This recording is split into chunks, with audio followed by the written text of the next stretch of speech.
ধন্যবাদ।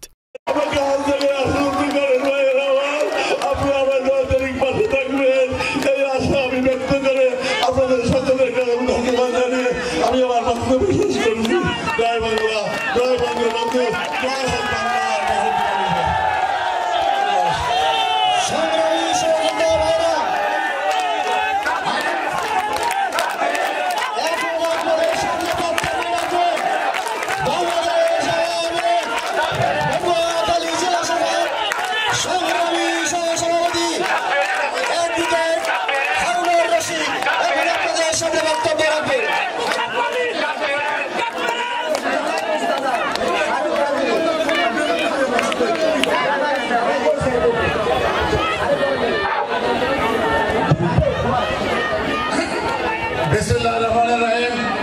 আজকের সভা সভাপতি আমার মাননীয় শ্রদ্ধেয় স্যার উপস্থিত আছেন, আওয়ামী লীগ ও আওয়ামী লীগ ও সহযোগী সংগঠন সহ বিভিন্ন এলাকার নেতৃবৃন্দ, আপনাদের কাছে আমার একটাই অনুরোধ, আপনারা আমাদের প্রার্থী কালাম মির্জা সাহেবের আবেগগত কথা শুনেছেন এবং উনি ভালো